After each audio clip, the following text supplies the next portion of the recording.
It's time for another Dirt Daily, and today we are on an adventure. This is part of our Steet Smarts project. Tony's with me. We are going to look at the facilities that make all of the Steet Smarts components. Yep. Steet Smarts is a part of Powers & Sons? That's correct. And Powers & Sons is a company that has been making components for automotive industry for Forever.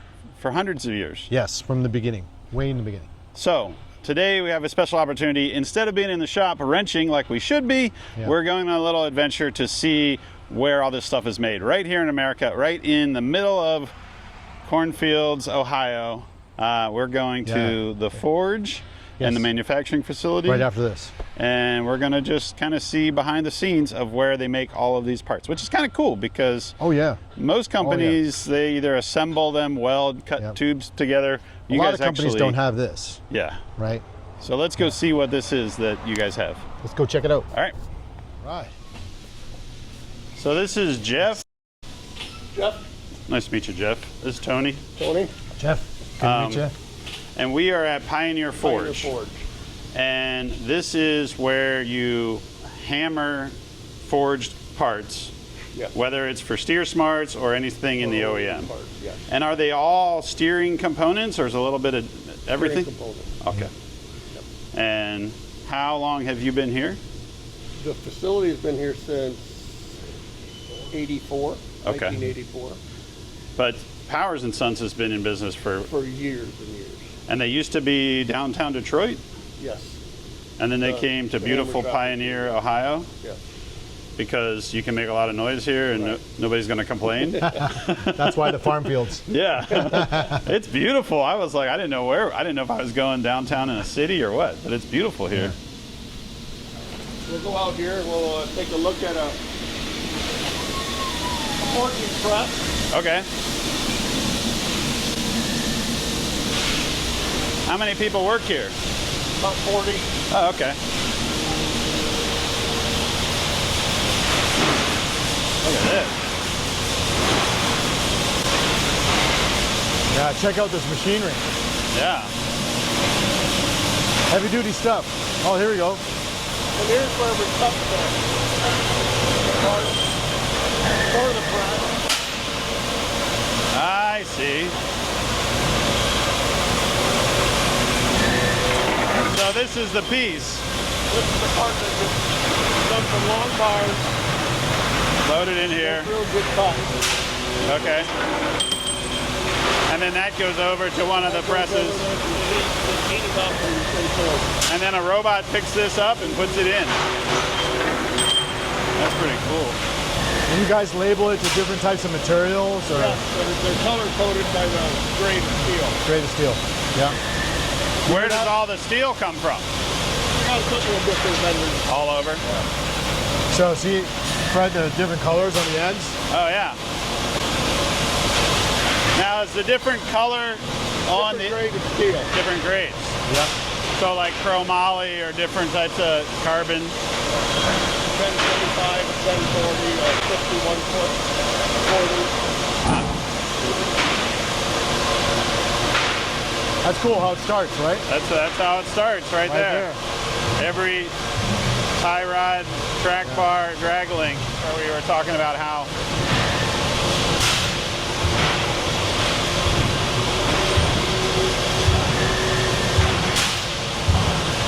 nice facility. You guys run 24 hours a day or just one shift? Just one shift? Well, we run a press for a second shift right now. Okay. Awesome. So what's the biggest machine you have here? 8,000 pound hand. Oh, 8,000? Oh, wow. How much? 8,000. 8,000. Okay, I've never seen that before. That's cool.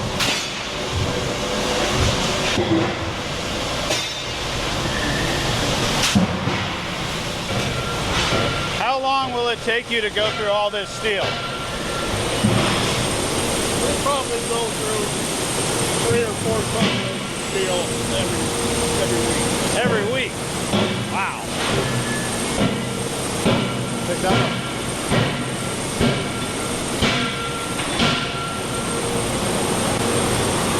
Look at that guy.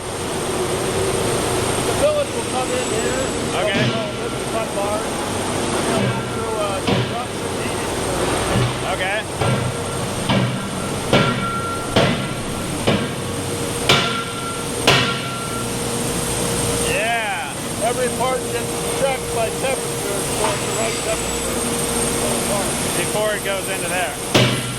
Pivot arm. Oh yeah. Don't touch it.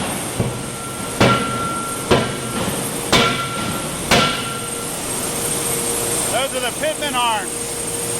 Probably for a Jeep or a truck or something. Look at this guy.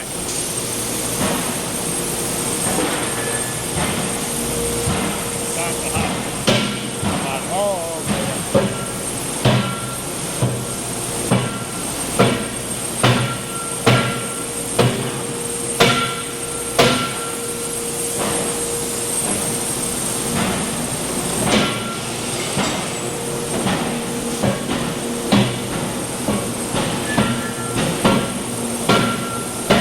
So the first guy is forging it. The second guy is cutting it out of the external, like this is getting cut out. So the two pivot arms drop down in there, and then he takes the leftover piece. So there's the first forge. Then it comes right down through here. You can see it get cut. And then that's the scrap.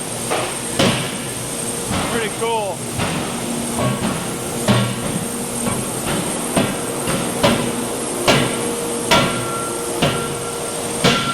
This is a 4,000 pound hammer. Oh, 4,000.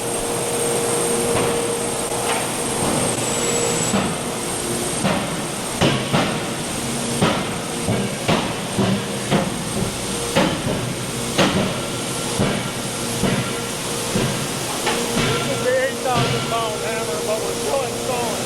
Big blue. Big blue. So the big blue one is 8,000 pounds. That over there is 4,000 pounds.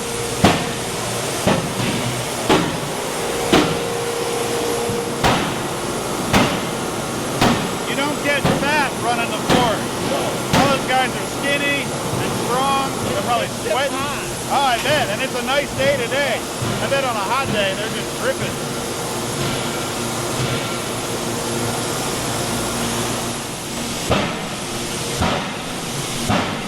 So how many hammers do you have? 6. Where do the final pieces go? Over here, they're quality check. Oh, okay. In here or over there? Okay.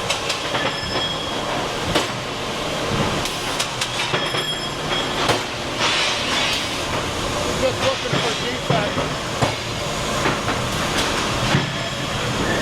Can I go up there?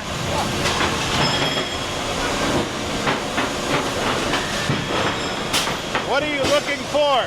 I'm looking for seams in the part. I'm looking for deep gouges to go across the fan. I'm making sure my lock codes are correct. Okay. And do these go in like a steering box? They go in the shepherd side. I'm going to check the length of them. Oh, okay. And make sure it's extended where it's supposed to be and the nose. Got it. Thank you. You're welcome. So she's looking for like a crack or anything that isn't followed the spec, the design that it's supposed to be. So she goes through all of them, looks at all of them, and then sends them, puts them in. I asked her if they go in a steering box. She said they go in the box underneath the thing and get shipped to the next guy. Tie rod ends.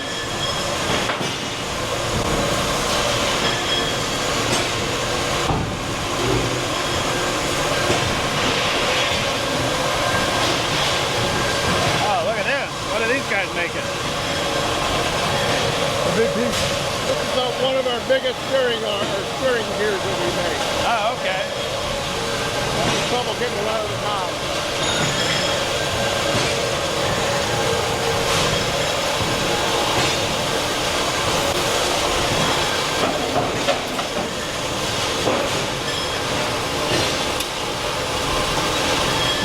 So do you make the steering gearbox itself? No, just the steering gear. Oh, so the gears will go inside of it. I see. That makes sense. That's what that other piece looked like, but I didn't really understand. So somebody else has the external gearbox, and you make the gears that go inside of it.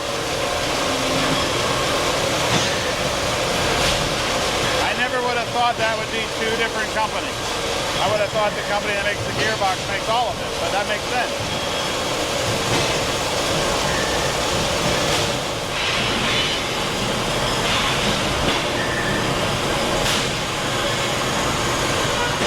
There's a finished tie rod for an already on. Okay. So this will go over the power for the machining. So that'll get threaded. Yep. And the parts will get put inside here.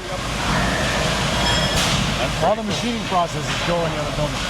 Yeah, you should probably see what's over there. Yeah. Yep. That's right. Pretty cool, right? Can I have this? Sure. I'm gonna make it the shifter in the truck we're building. Look at that, look at that.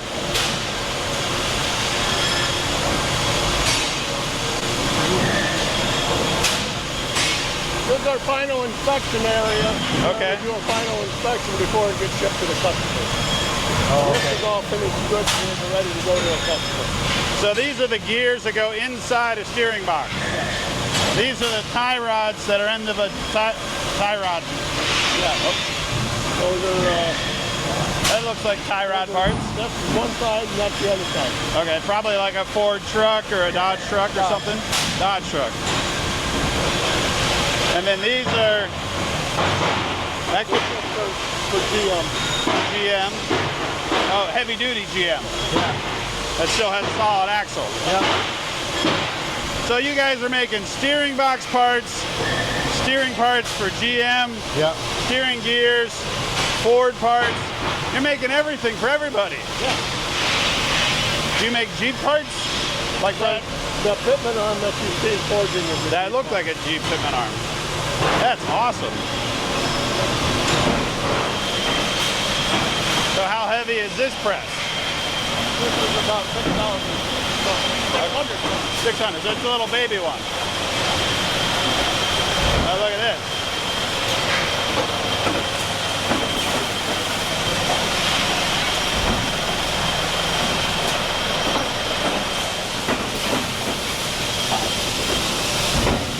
So it comes down here.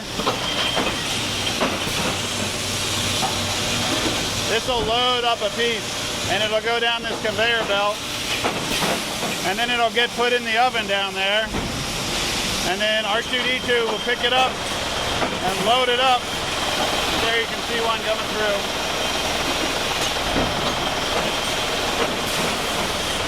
And then it goes to the other side.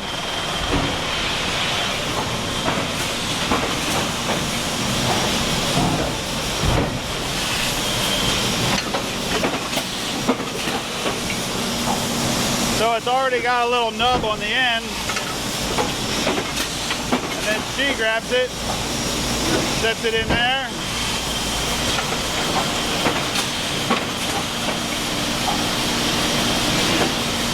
Chomp. This will come out. Chomp. Auto up to there. Grabs that, sets it in, chomp.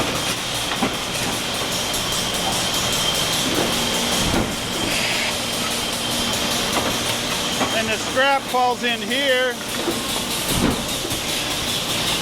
and it comes walking through here. That's this part. And drops into that part. And these are the same. I got this one. Tony, grab that orange one.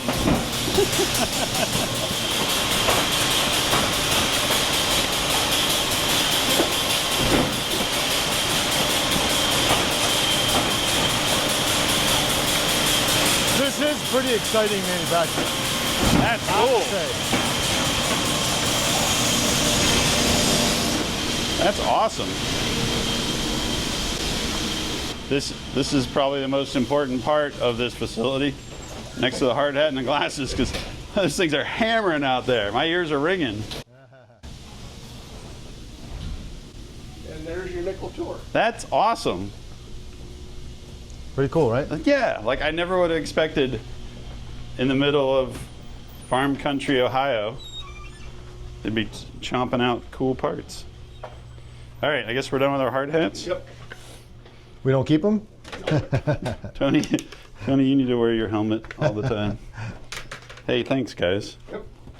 So we're going to head to the manufacturing facility now. Yeah. So then we're going to see this getting machined. You should get, yeah, you should see that. Getting machined. I'll walk in there and be like, can you finish this for me? Special delivery. Thank you. Thank you. Yeah. Great. Thank you very much for your time.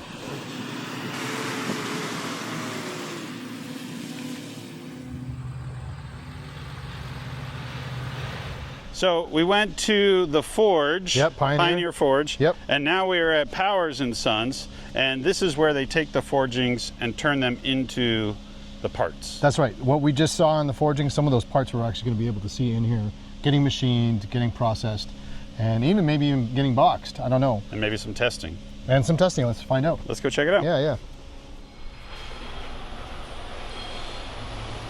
So now we're at Powers and Sons Manufacturing. This is Chris. Chris is going to be our tour guide. This is all the stuff you make here?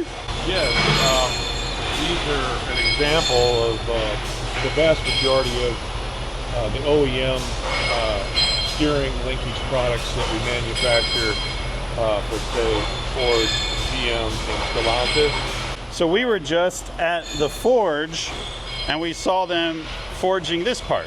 Correct. That's for a Jeep JL Wrangler. And then now they come here and they get the splines and this machine work done, correct? Correct.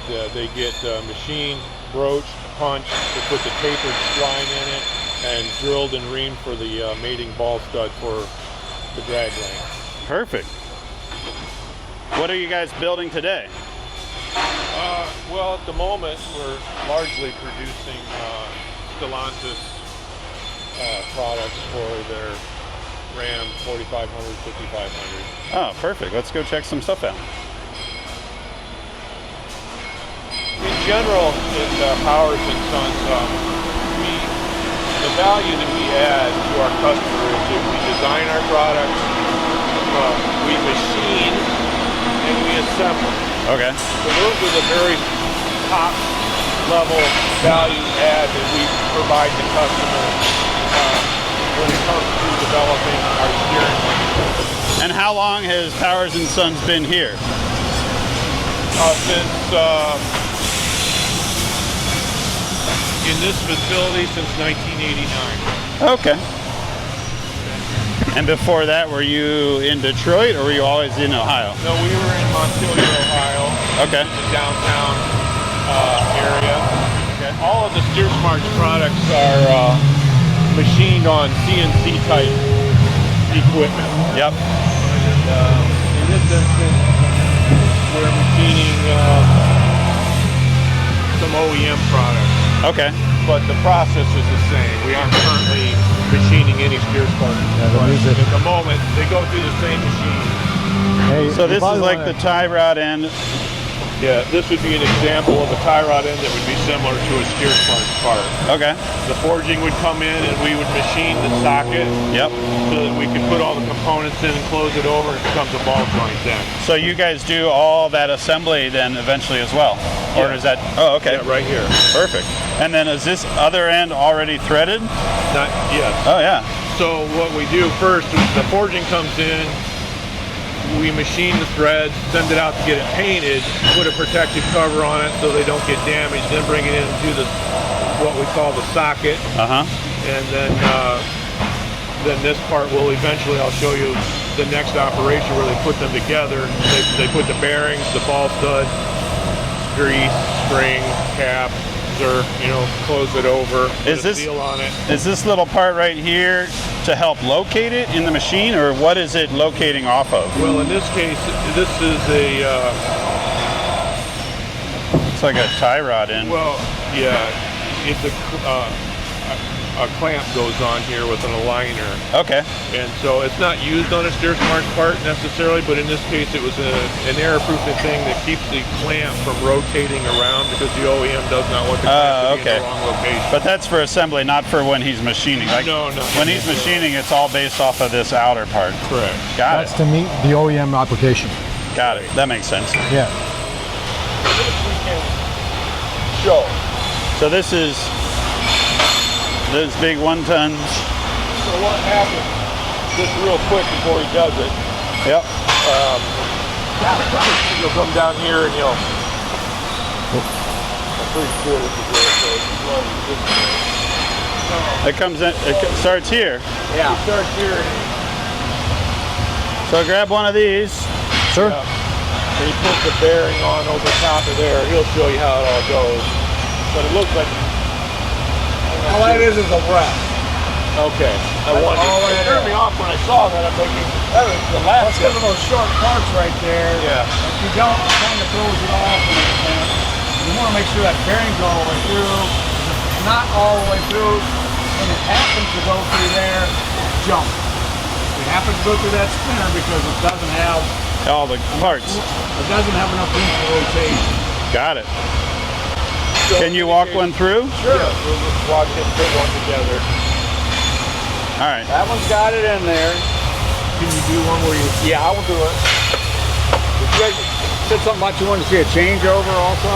No. You just want to see the process. All right. All right. So that goes in. So That goes. All I did was put that rest there so it'll set fairly flat. Yep.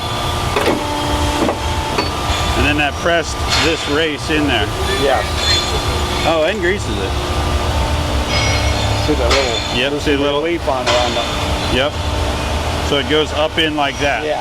Got it. Just like that. Goes in like that. And that thing will only fit on one way. You can't put it on upside down. Aha. So you don't screw it up. Right. Machine's smart. And then you come here. Yeah, and it's concave. That's fine. It's concave to fit that. Yep. See, the other way wouldn't be. Let me see this little. Yeah, look at that. That's two parts. Because they said you guys wanted to see a changeover. Here's the other part of it. You don't want to do a changeover. Okay. That one comes in like that. I have to press that on that bearing. I see. On that. So that's an adapter to make a seal fit that particular stud. And then we asked for that.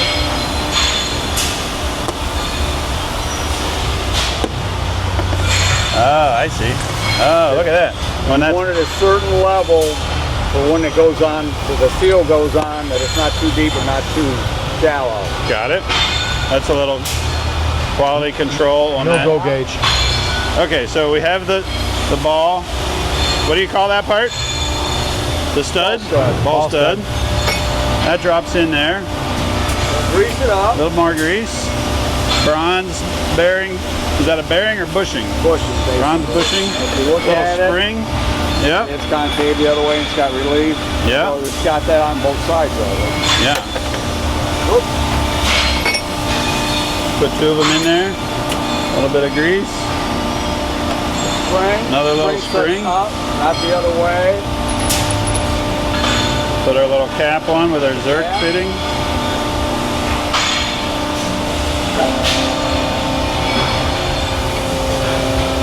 That guy sits in there. I'm going to run it manually first, because I always do. Okay, just to make sure everything's happy. It's going to show up here. It likes that ball stud. Now, if it didn't like that ball stud, another. Oh, like If I say don't put that in, it's a little bit off. You forgot a part. it won't run it. Ah, Now I got it on tested that. manual, so I can change it. That's how we check it. Yep, Do our fault masters. Yep. Now, if I would have ran it on automatic, it wouldn't run. got it.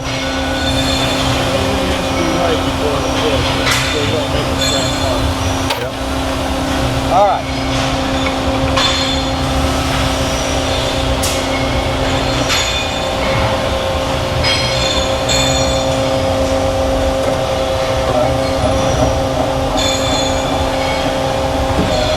Couple million pounds of It'll tell you, you can watch the gauge.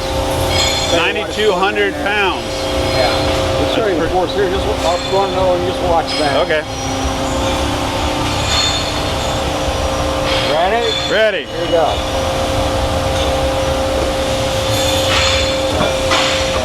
$133, $138, $29, $56, $80, $86, 3,633 pounds. Now we're just going to walk the rest of the way through. Yeah. I'm going to shut this off because this is kind of on a timer. Okay. I don't want to have to zero it out again. And now we're going to check the torque. Okay. The number's up there.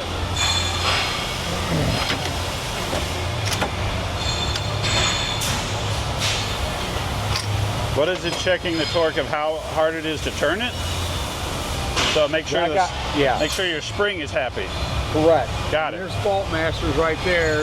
Every time you go to run it, set it up first thing in the morning, do the fault masters is a key. They should not pass. If they do, something's wrong. Got it. The stud's not locked up. If something were to go wrong, you wouldn't be able to move the stud. Correct. Grab a little boot. Oh, more grease. All you're just doing is making sure it's not metal against the rubber. Got it. I got one in there.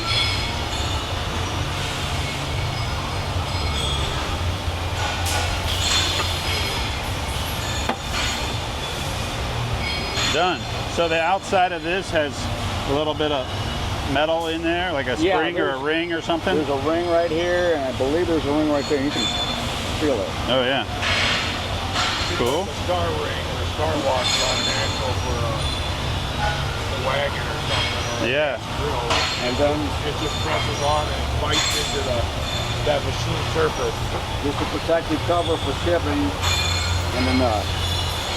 All right. You probably don't. This probably isn't your question, but why did you go to a nylock instead of an old castle nut? It was driven by Production, probably. Yeah. production largely, and that's the way the OEM was, so we just followed suit. I get it. Most of this is just trickle over from OEM, right? Lessons learned from OEM. It's meant to be basically an interchangeable part with Yeah. the original OEM part. Yeah. Don't want to stockpile two different kind of combinations. Thank you. Yeah. Hey, thank you. You're welcome. Yeah. Yep. Yep. Have a good one, guys. Yeah, thank you so much. And I think that's it. We're going to go look at the testing. Testing, yeah. So now we'll watch. You did good, Fred. Looks like when we do a fatigue test on a complete drag link assembly. Okay. So there's a machine that puts a bunch of forces on it and sees if how it bends. Or In our test lab, that's where we validate that all of our products meet the performance requirements for the application. Is there anybody else in America doing this? Or is Powers & Sons the only like forged steering company in America? No, there are other companies. However, I don't know that there are many companies that are producing heavy-duty aftermarket products like ours that have been designed by OE engineers. Yep. Right. There's And a all lot of manufactured companies in-house. that do make fabricated things. They probably do not manufacture products for the OE. Yeah. They may not have all of the lessons learned from those experiences. However, they have their own lessons learned. Well, I guess my question was is there any other OE supplier that is doing this work in America, or is everybody bringing stuff in? Largely it's being brought in. Yeah. I can't speak for all of the OE manufacturers. There's only a few. Yeah. And they're pretty dedicated to making OE products. Yeah. But I guess that's what makes Powers & Sons so unique, is that not only is there an aftermarket side of the business through Steet Smarts, but there's the fact that it's pretty unique in the OE side that you're making these components, forging them, machining them in America to go get put on vehicles. Yeah. The real benefit is that we have the testing capability to make sure that the product is going to be reliable and durable and will be safe. Yep. And that you're not going to likely have any kind of serious issue in the vehicle. Cool. Whereas many people who manufacture these types of things can't prove that the product is. They just are like, oh, ours is great because it's great. It's just all a lot of hand waving and a lot of talk. Here Right. we demonstrate that it can do what Oh, look at that. it can do. So this is Wrangler drag link, and Drag link. It's our no drill top mount. Okay. It goes into reverse Yep. direction. And so we have a simulated aluminum test sample here that duplicates effectively the aluminum knuckle on the OE.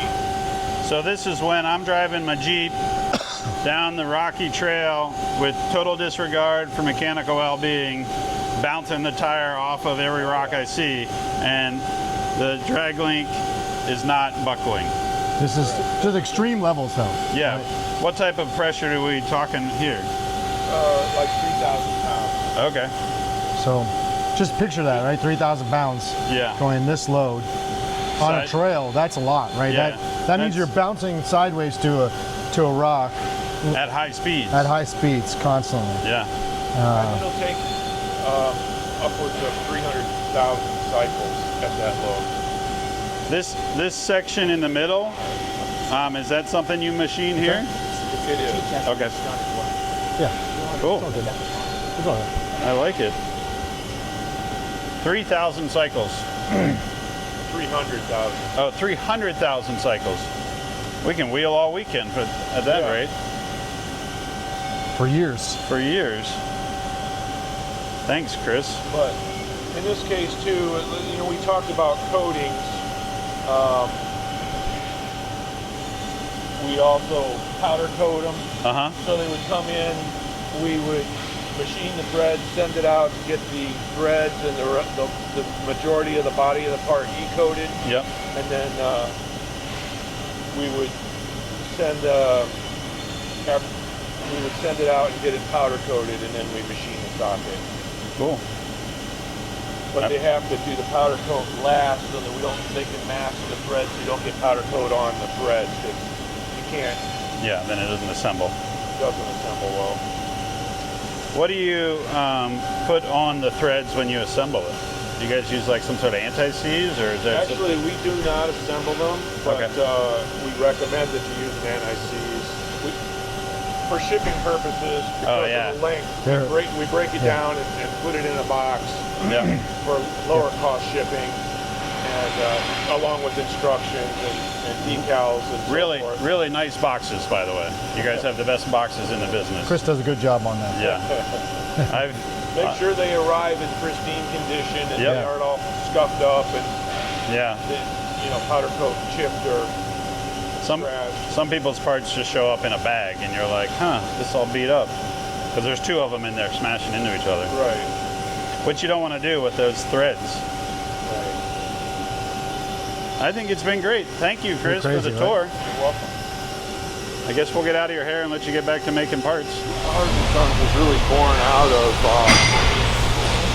a Ford dealership. Yeah? During the war, Ford came to the dealers and asked if they would be interested in getting into manufacturing Parts. Yeah. and that's how they kind of got them started. Nice. They were producing parts for the war effort, but then, the cars production stopped during the war. They Yep. started producing parts. They were probably making parts for early Ford Jeeps. Could be. Chris, thanks for the tour. Pleasure. It's great to see stuff still getting made in America. Yes. Coming here all the time. And it's neat that you have like a facility in a small town. Like we were driving here, we were like, where in the world are they building stuff out here?